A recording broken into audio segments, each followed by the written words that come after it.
Vamos com destaque internacional agora. Oposição na Venezuela protesta neste momento contra a posse de Nicolás Maduro marcada para amanhã. O chavismo também convocou uma manifestação paralela em apoio ao presidente. Vamos então lá para a Europa. Luca Bassani está acompanhando, embora à distância, e tem informação para a gente a respeito dessas movimentações na Venezuela. Luca, boa tarde. Boa tarde a você, Lívia, a todos que nos acompanham. Depois das muito polêmicas eleições na Venezuela em julho do ano passado, com vários indícios de fraude, a não apresentação das atas de votação por parte do governo de Nicolás Maduro, a oposição vai às ruas da capital Caracas e de outras cidades na tarde de hoje, um dia antes da posse oficial do ditador para o seu terceiro mandato após mudanças constitucionais e, obviamente, estes vários indícios de fraude do ano passado.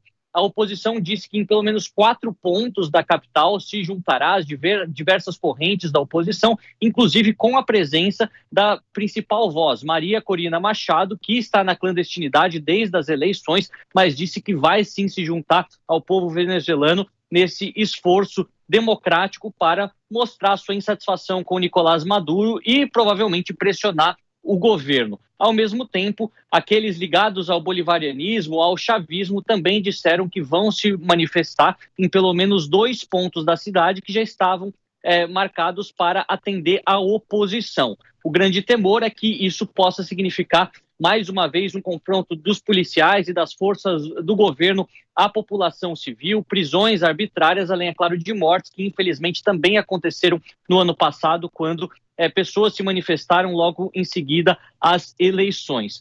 Outro ponto que vale a gente mencionar é que o principal candidato da oposição e que é visto por muitos como vencedor daquele pleito, Edmundo González Urratia, que conseguiu asilo político aqui na Europa, na Espanha, está fazendo uma viagem por vários países do continente americano, foi aos Estados Unidos, foi à Argentina e agora está na República Dominicana com a possibilidade de ir à Venezuela durante os próximos dias. A grande questão, a grande incógnita de toda essa problemática é que Edmundo González tem um mandado de prisão no seu nome e as forças bolivarianas já disseram que ele seria preso imediatamente caso adentrasse o território venezuelano e também tem uma espécie de pedido sobre a sua cabeça de aqueles que conseguirem informações sobre o seu paradeiro, até mesmo ajudar na captura, poderão ganhar até $100 mil, o que é um dinheiro muito grande em qualquer lugar do mundo, e na Venezuela tão pobre, tão miserável neste momento, com tanta inflação, acaba se tornando uma quantia ainda mais valiosa. Então, todos os agentes internacionais, os países sul-americanos, obviamente que as autoridades brasileiras, o corpo diplomático do Itamaraty, têm acompanhado como essas manifestações vão se desenrolar e se de fato terão algum tipo de pressão efetiva no governo de Nicolás Maduro, que, como nós sabemos, tende a ficar por mais 6 anos, endurecendo ainda mais a ditadura venezuelana, que já torna a vida quase insustentável para grande parte daquele país de quase 30 milhões de pessoas. E o máximo que os organismos internacionais podem fazer nesse momento, como já fizeram e seguem fazendo, é lamentar, Luca. A ONU expressou profunda preocupação com essas prisões arbitrárias de opositores de Maduro. Você falou sobre essa possibilidade. Em relação a esse ponto específico, qual é o cenário nesse momento? O cenário é que novas pessoas que estavam ligadas a diversos partidos de oposição, não só a direita, mas aqueles mais centristas, continuam a ser presos de forma bastante arbitrária, onde as acusações elas partem sempre do pressuposto de que estariam envolvidos com conspirações internacionais, com terrorismo internacional, mas que acabam não tendo provas apresentadas ou julgamentos acontecendo de maneira limpa. Inclusive, o próprio genro de Edmundo González foi preso, ele que não era politicamente ativo dentro da Venezuela, o que tem se tornado também uma grande preocupação para diversos órgãos humanitários e que explicam essa fala da ONU. Ao mesmo tempo, durante esta última semana, cerca de 120 cidadãos de outros países, alemães, italianos, suíços, chilenos, colombianos, foram presos também sob as mesmas alegações de que estariam conspirando conjuntamente com os Estados Unidos ou com o FBI para poder acabar com o governo de Nicolás Maduro e, segundo as palavras do próprio governo bolivariano, acabar com a democracia na Venezuela. Muitos desses países que têm cidadãos presos estão perguntando ao governo venezuelano quais foram as infrações cometidas e quando esses cidadãos serão liberados, mas até agora sem nenhuma resposta, o que evidencia mais uma vez esse endurecimento da ditadura de Nicolás Maduro e que pode nos dar um prognóstico bastante negativo sobre os próximos 6 anos, caso nada seja feito e ele se mantenha no poder. Obrigada, viu, Luca Bassani, pelas informações. Fiz as saudações a você, te desejando uma boa tarde. Você está em Braga ainda, né? Portugal. Sim, sigo em Portugal. Sim. Começo de noite, bem escuro por aí. Eu que não tinha prestado atenção na imagem. Boa noite para você, então. Bom trabalho. Vamos, então, às nossas discussões. Ana Hirsch, alguma possibilidade, na sua avaliação, de Edmundo Gonçalves, que prometeu aos venezuelanos estar na Venezuela amanhã para tomar posse, realmente o fazer com mandado de prisão em aberto, tantas prisões arbitrárias acontecendo, ele que tem um mandado, inclusive, de prisão, será que ele vai se expor desse jeito? Ou é mais um aceno para os aliados? Assim, Lívia, vamos pensar friamente nessa situação. Se ele conseguir ingressar na Venezuela, ele não dura 5 minutos em solo venezuelano. Porque, assim, ser preso é a melhor coisa que pode acontecer para ele nessas circunstâncias. Nós estamos falando, e aí eu acho que de forma uníssona, de uma ditadura.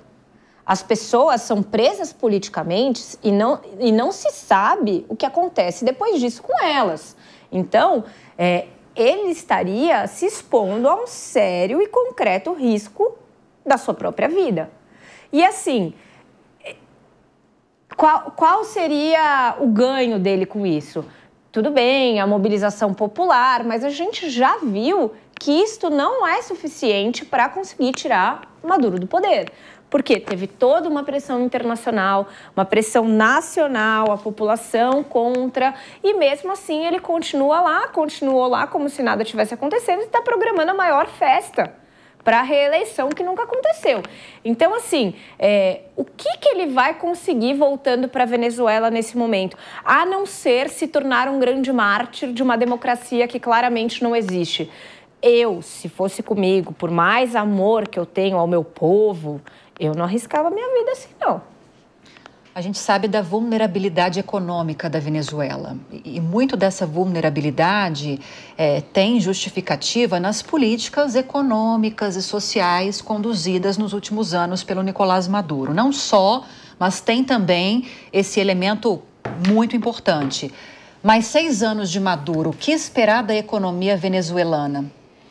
Hein, Carla? Olha, essa pergunta ela é bem difícil, porque de um lado, você espera mais sanções, né? De um lado, a gente espera mais sanções a respeito desse pós-posse, né? Dessa manutenção do Maduro no poder. De um outro lado, você sabe também que essas sanções, elas são relativas, porque quando interessa, você esquece essa questão ideológica, né? Só lembrar, 2 anos atrás, a Chevron estava em Caracas discutindo petróleo, né? Então, esse é um ponto importante, né? Você tem uma certa cortina de que você faz a sanção ou tem um problema ideológico e tudo, mas aí a questão comercial fala mais alto, comércio internacional, a negociação com o petróleo fica ali, meio que ninguém está vendo, a gente vai lá e compra petróleo da Venezuela. Só lembrando, Chevron americana. A Chevron americana. E saiu uma comissão, inclusive, dos Estados Unidos, foi para Caracas para fechar a operação com eles e tudo.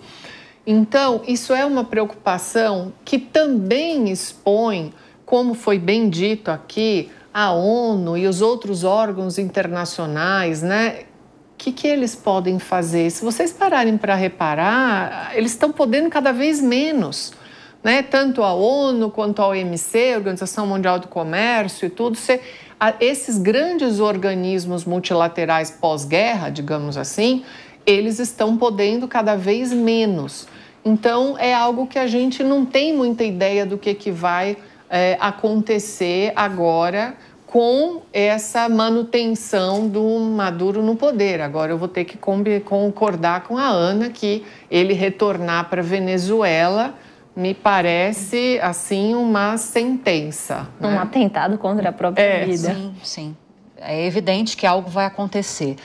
E pegando esse gancho, Deise, que a Carla levantou sobre a ineficiência, não foi a palavra que você usou, mas eu vou utilizar aqui, a ineficiência, não inação, mas ineficiência desses organismos multilaterais.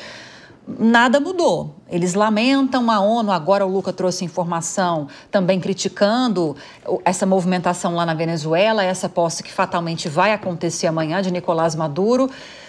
São críticas, condenações, mas nada além disso, né?